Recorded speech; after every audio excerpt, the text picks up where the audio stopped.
할렐루야. 153 저녁기도 오신 여러분들을 주님의 이름으로 환영하고 축복합니다. 오늘도 귀하고 복된 이 시간 하나님께서 우리들과 함께 하심을 믿으며 여러분 담대하게 하나님 앞에 우리의 간구를 올려드리는 시간이 되었으면 좋겠습니다. 이 시간 하나님께서 우리들에게 주신 말씀 보도록 합니다. 요한 3서 1장 1절에서 10절 말씀까지 보도록 하겠습니다. 요한 3서 1장 1절에서 10절 말씀입니다.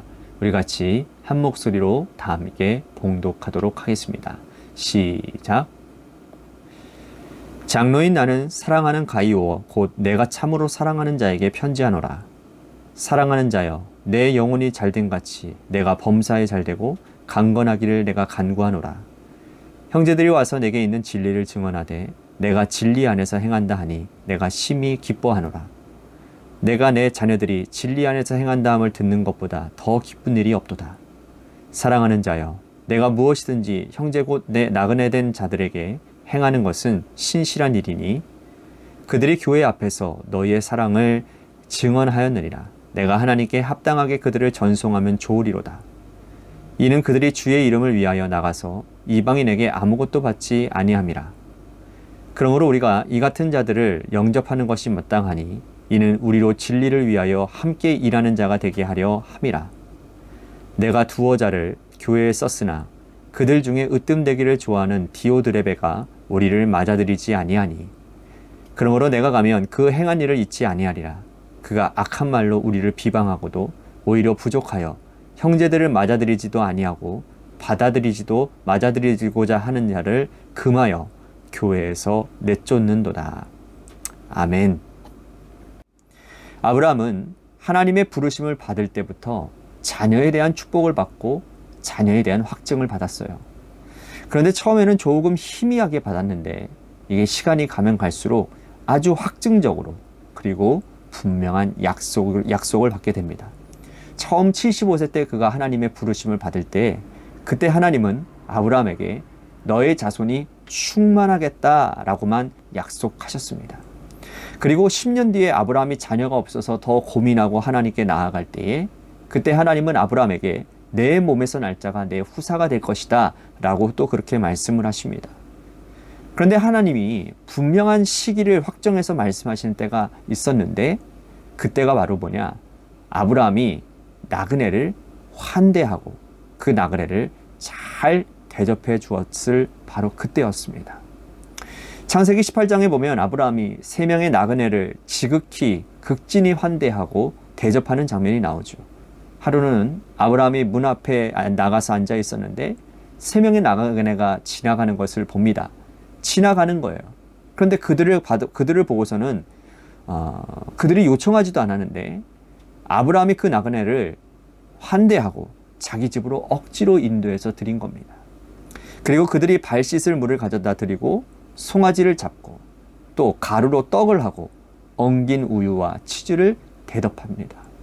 최선을 다해서 그가 할 수 있는 모든 마음을 가지고 나그네를 섬긴 것이죠. 그런데 놀라운 사실은 뭡니까? 그 3분 중에 한 분이 하나님이셨고 그리고 2분이 바로 천사였다라는 거예요. 하나님께서는 아브라함의 이 진심과 나그네를 섬기는 그 대접하는 모습을 보시고 확정지어서 이제는 약속을 하십니다. 내년 이맘때쯤에 너희 집에 아들이 있을 것이다. 그 가정에 가장 필요했던 소원, 간절한 기도 제목을 하나님께서는 나그네를 대접하는 아브라함의 가정에 약속하시고 축복해 주셨다라는 겁니다. 하나님께서는 이처럼 나그네를 대접하는 자들을 복을 주시고 나그네를 환대하는 자들을 기뻐하십니다.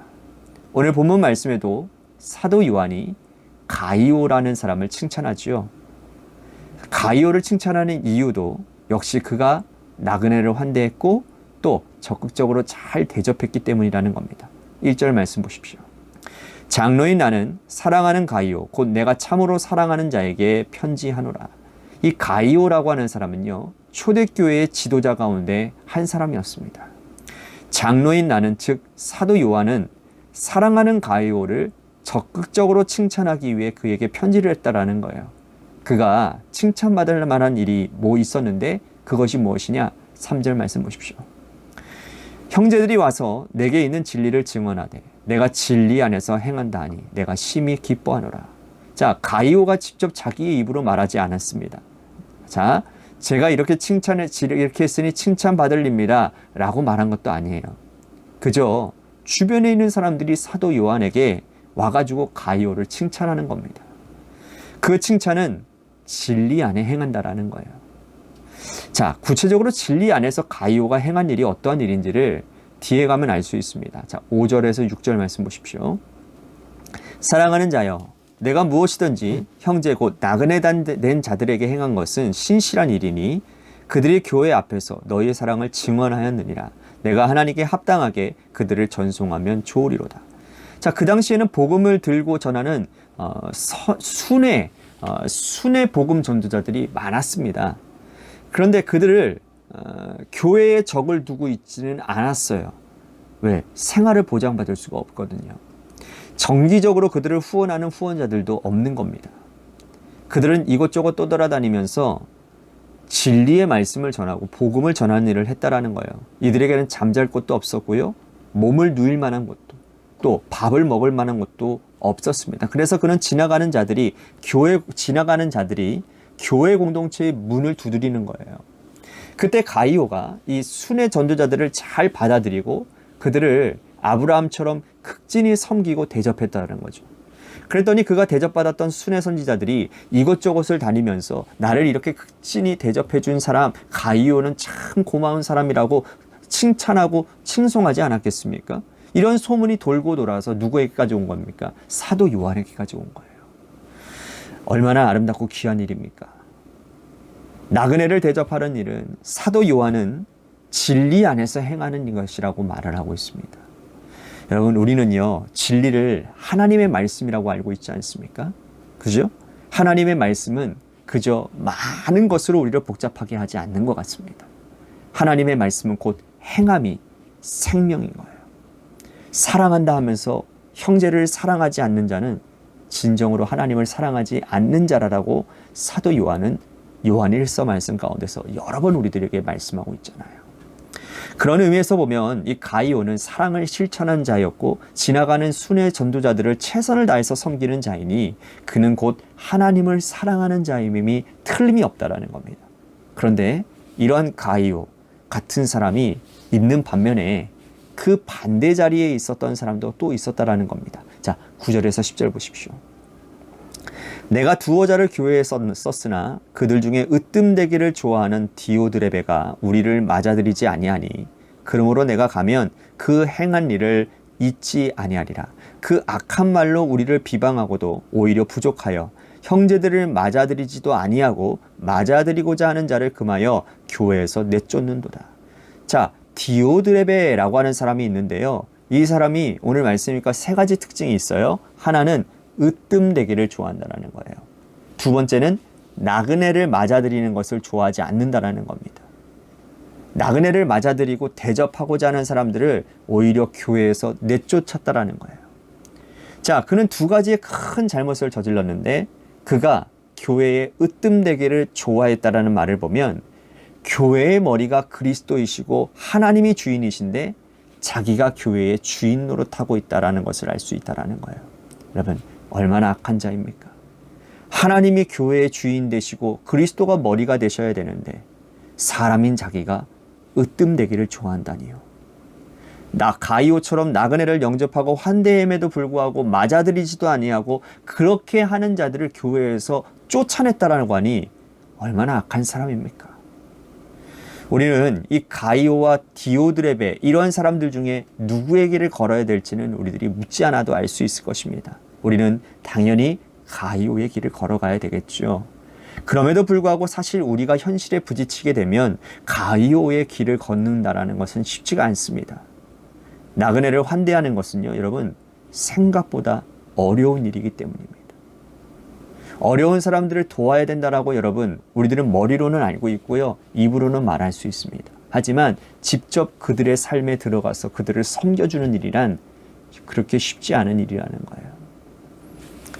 여러분, 부활하신 예수님은요, 부활하신 예수님이라고 이마에 써붙이고 다닌 것도 아니고요, 부활하신 예수님이 나를 영접하라 말씀하신 것도 아니지 않습니까? 부활하신 예수님께서 엠마오로 가는 두 제자를 만났을 때에 엠마오로 가는 이 두 제자는 그분이 예수님인 줄도 몰랐어요. 부활하신 이후에 낯선 분으로 나타나셨기 때문입니다. 그런데 우리가 잘 기억하고 있는 것이 나그네는 곧 예수님을 영접하는 것으로, 나그네는 곧 예수님이라고 우리는 잘 알고 있습니다. 나그네를 영접하는 것은 곧 주님을 영접하는 것이라는 것을 알고는 있는데, 사실 그 나그네를 영접한다라는 건 우리의 인생에서 그리 쉽지 않은 일이라는 거예요. 하지만 여러분 기억하십시오. 마태복음 25장에 보면 양과 염소를 나누는 종말의 때가 되면 예수님께서 양과 염소를 나누는 기준이 뭔지 아십니까? 소자를 영접하는 것, 곧 예수님을 영접하는 것이라고 말씀했기 때문이라는 거예요.